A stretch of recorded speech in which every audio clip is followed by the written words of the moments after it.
Every year, on the first Saturday in May, America glorifies the cruelty of the deadliest 2 minutes in sports. PETA on the state of horse racing today and how this year horses are dying on the road to the Kentucky Derby. Next on the PETA Podcast.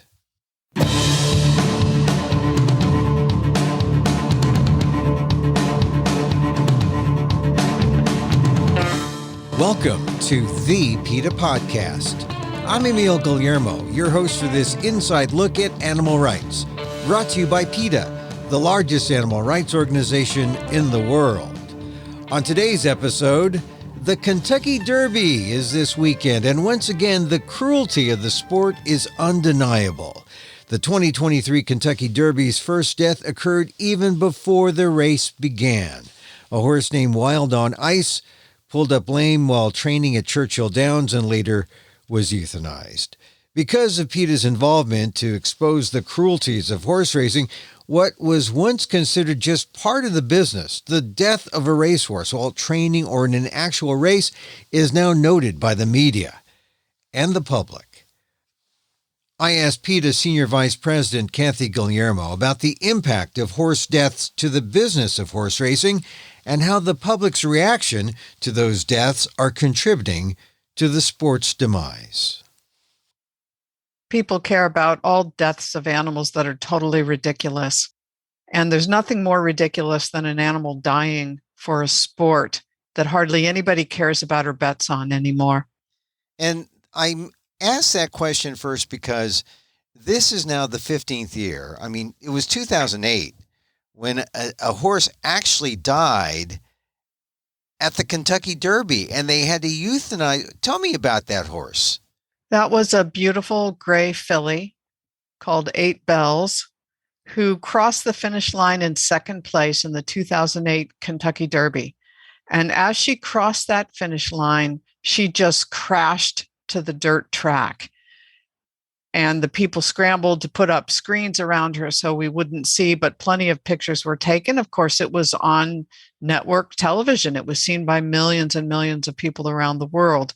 And what happened is that as she crossed that finish line, 8 Bells' front ankles, both of them, snapped. And she was euthanized right there on the track. This came just 2 years after another very famous horse called Barbaro shattered a leg in the Preakness Stakes. They tried to save Barbaro. It was unsuccessful ultimately after some weeks or months. I believe he was euthanized. And that also was on national television. And it was at that point, I believe, that so many people just fell out of love with racing entirely. And it goes back to that opening question. People care about horses.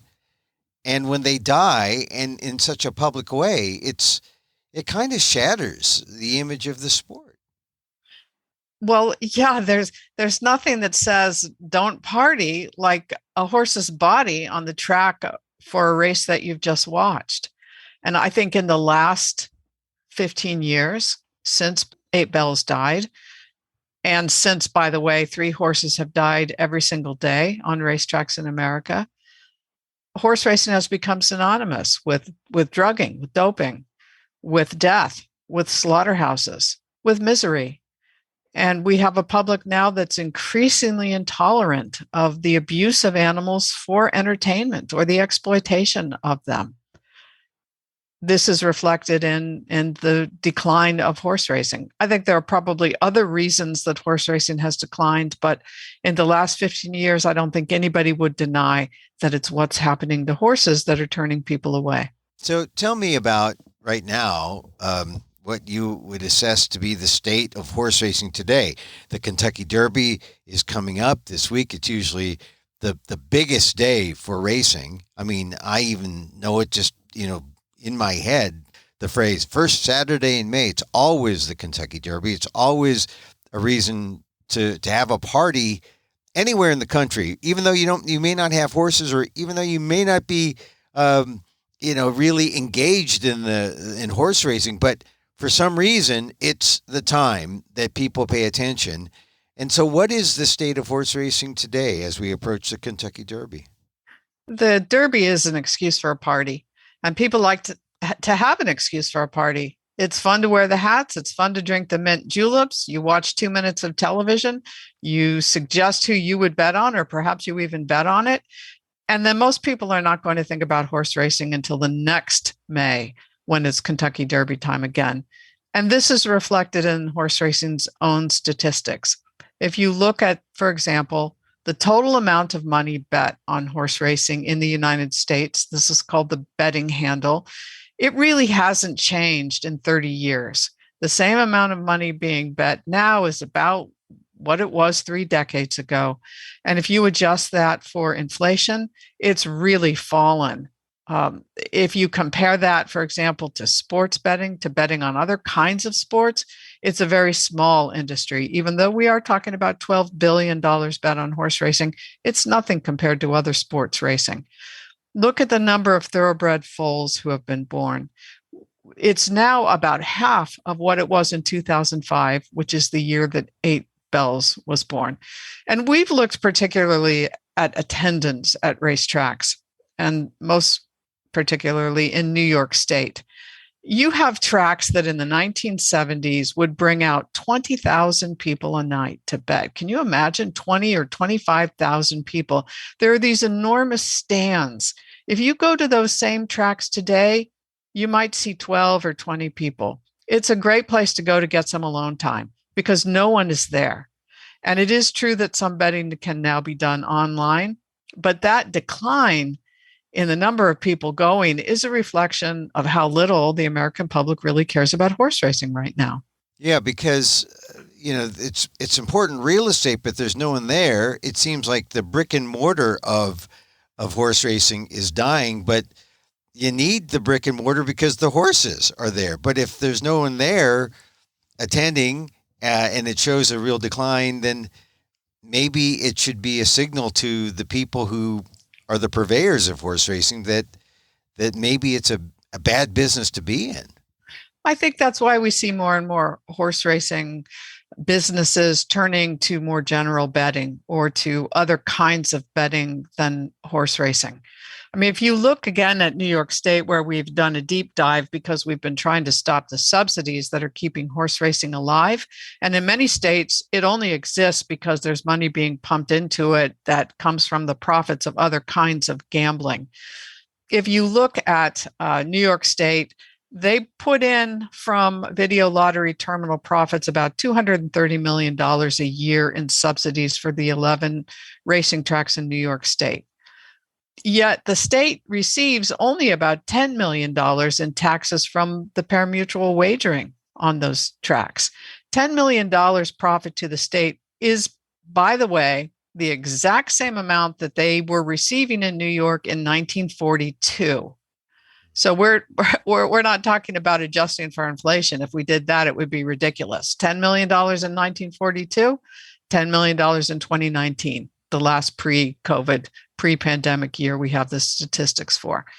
So I don't think that people want to go to races. I don't think people care about races. And if it was really all about betting online, and that's why they're not going to tracks, then we would have seen an increase in that betting handle, which we have not seen. So tell me about some other things too. I mean, betting is one thing, but how about the horses that people are supposedly betting on? There's a drop in the number of horses out there, and you can look at the drop in the births of young baby horses. Yes, half the number of horses born today, thoroughbred horses born today, is 15 years ago. And this reflects a shrinking industry.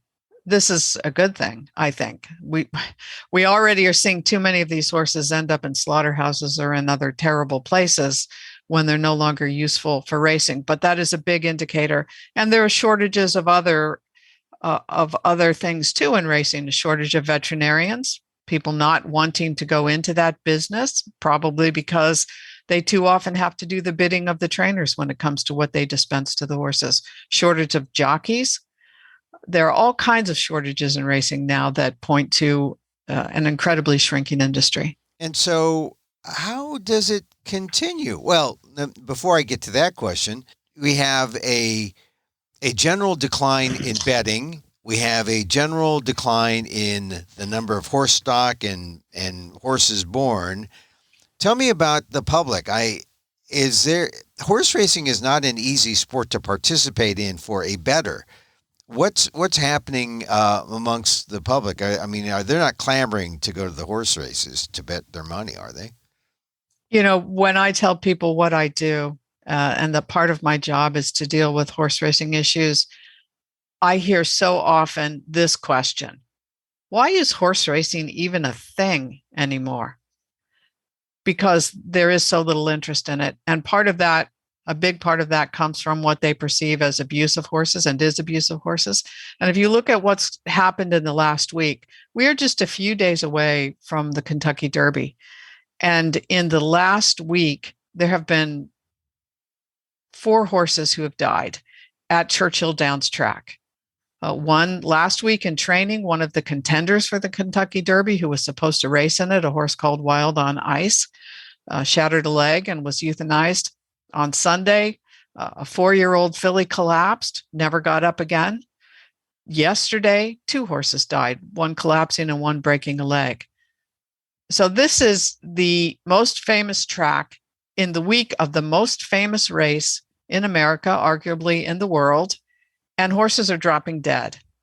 So that's where the public is. That's where the public is on this. And I think the horse racing industry has itself to blame for it.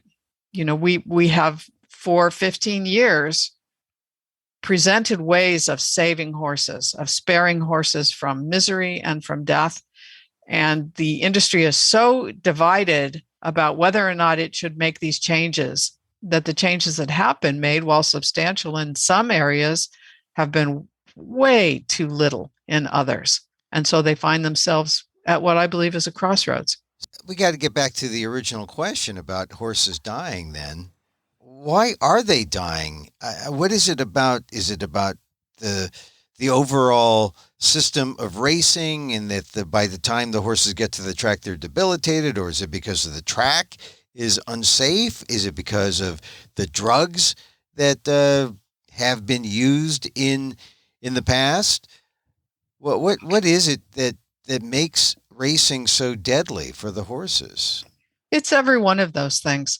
And if you look at the studies that came out of the University of California at Davis, where they conduct a necropsy on every horse who dies in California, there is, in 90% of the cases, there's an injury to the bone that was not detected. And injuries to the bone sometimes are not detected when the horse is alive because the horse has been given medication that masks that injury. California's tried to deal with this. Most of the other states in racing have not. So just to give you an example, you've got a horse who's been raced too frequently, and that horse has an injury, perhaps a hairline fracture in the bone of the front leg, for example. That horse needs to be rested. It should not be anywhere near a track. And if that horse needs medication, that horse shouldn't be on a track. But what they do is give that horse medication to mask the inflammation, to deal with the inflammation and to mask the pain. So when the horse then trots out before a race, he's not feeling the pain. Nobody sees that perhaps that horse is injured or sore. The horse goes out on the track and breaks a leg. That, according to studies, is the number one reason that horses are dying on racetracks. They're not being rested. They're not being given enough time between races. There's not a good diagnosis for an injury to the bone. For the last 10 years, and if I sound angry, it's because I am. For the last 10 years, we have been trying to get the racing industry to install cutting-edge CT scanning equipment at every track. And it would begin with a study, a year-long study. There is a company called Curvebeam that has developed CT scan equipment. The horse does not have to be anesthetized. There's no moving parts. You put the horse on, you lead them right onto the equipment. A few minutes later, a complete scan is done. After the first year study, The information on that horse will be spit out by a computer program, so it doesn't have to have a veterinarian read every scan. And that will show, is there a hairline fracture? Is there stress on a bone? And even in some cases, is there soft tissue damage? This would be how the racing industry would know they're not putting vulnerable horses on the track. Short of that, they need to get rid of the drugs.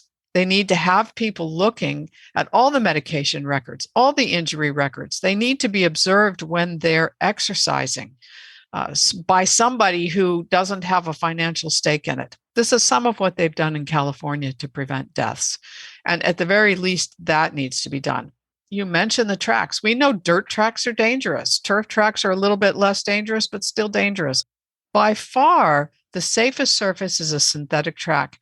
And the racing industry knows this because they follow it and they tabulate these statistics every single year. And every single year, we have seen fewer deaths on synthetic tracks, but the racetracks don't want them.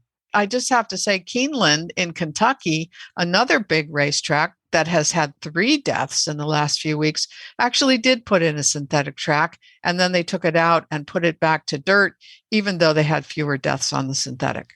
So many things that you just mentioned, like the idea of how drugs are used to mask the pain and to make the horse feel good. It's sort of like you give the horse an aspirin, makes it feel good. It doesn't realize it's hurt. It runs like a champion. The drug wears off, and then the horse is crippled and dies. Or the horse exerts him or herself to such a degree that doesn't realize that she has an infirm leg, and she breaks down on the track. That's exactly it. Yeah, because a lot of people think, the drugs are used to make sure the horses run faster, which may be a residual thing, but it's really there to make sure that the lame horse doesn't feel its lameness and races and just does what these horse people want the horse to do, which is where the inhumane part comes in, right? So much of it is inhumane. Even keeping horses in a stall for 23 hours a day with only time out on a track is inhumane. And we're talking about herd animals who like to be among their own kind, who like to run when it's their choice to run, who need to graze on pasture. And yet when we have asked racetracks, put in a turnout area with grass for these horses so that they can have some semblance of a normal life, no, in goes the new parking lot. So the priorities are all wrong. The horses are not the priorities.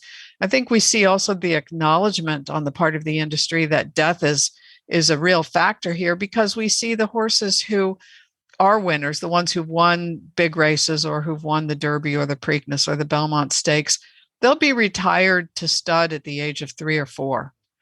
Very young. They're not even physically mature. But the worry is if they don't retire them and put them in the breeding shed right away, they may become vulnerable to a life-threatening injury, and then there are no stud fees. So I think we're seeing an industry that has begun racing horses in order to breed them rather than the other way around.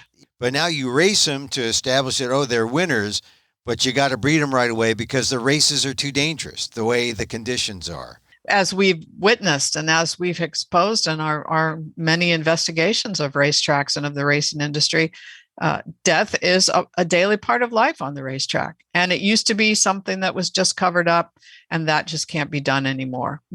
We not only have a public that won't take it, we have a media world that is going to make sure that it gets out there. What is the message at this stage? You just laid out where the state of racing is now. We're coming up to the biggest day in racing. What is the message to people? Should they even bother going to the Derby or paying attention to the Kentucky Derby? The issue with the Kentucky Derby and with every race in America is that it promotes an industry that has not effectively dealt with the inherent cruelty of what it does to horses. And as long as that cruelty exists, nobody should go to the races and nobody should bet on the races. And if you want an excuse for a party on Saturday, how about it's a beautiful Saturday in May? Let's just have a party. I don't think it has to have anything to do with a racetrack that has seen 4 deaths in the last week. there are some people who might say, yeah, let's go to the races. I haven't been to the races in years. There's a general, even though there's a lot of people watching on TV, otherwise they wouldn't put them on TV, there's still a general ignorance amongst the public about what goes on at racing, or even how to play the sport. I mean, how does a better play this? It's a very complex kind of game. Yes, I think most people have no idea about how involved the betting can be and couldn't tell you a furlong from a trifecta. And that's why the television ratings on Kentucky Derby Day really have nothing to do with the popularity of horse racing. And the betting handles, you say, because maybe new people aren't being brought in, they're going down. It's the biggest worry of the racing industry right now, frankly, is how they're going to attract younger crowds. And I have seen their Spectrum reports, one after the other, in which they talk about the sad decline. PETA is often blamed for the reason for the decline, which I find very funny, because it's not an image problem that we're talking about. It's a reality problem. The reality is horses are dying. The reality is horses are going to slaughterhouses. And the reality is horses are suffering. Whether we talk about it or not, it's the reality. So wishing we would go away, or talking about doing better advertising to improve the image and attract younger patrons is pointless until they fix what their problem is. And until they fix it, the Kentucky Derby parties are going to be something that our grandparents had. And that'll be that.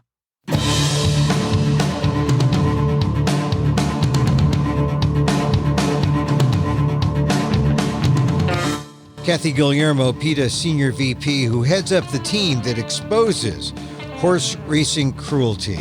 On the Kentucky Derby, the state of horse racing, the race is this week. Before you partake, listen to the interview again. It's a cruel sport. See more at PETA.org. And that's our show for today. Thank you for listening. Don't forget to send a link of this show to your friends, especially your horse racing friends, or maybe your horse loving friends, because they'll see just how bad horse racing is and stay away. Tell them you like the PETA Podcast. You can contact us at PETA.org. You can find me on Twitter at Emil Amok. That's EMILAMOK. Or see my vlog at amok.com, or see my work at ALDEF, the Asian American Legal Defense and Education Fund. That's ALDEF, AALDEF.org/blog. Hey, by the way, happy Asian Pacific American Heritage Month, too. It's May. Or you can also get this podcast on YouTube at Emil Amok 1. That's EMILAMOK 1 on YouTube.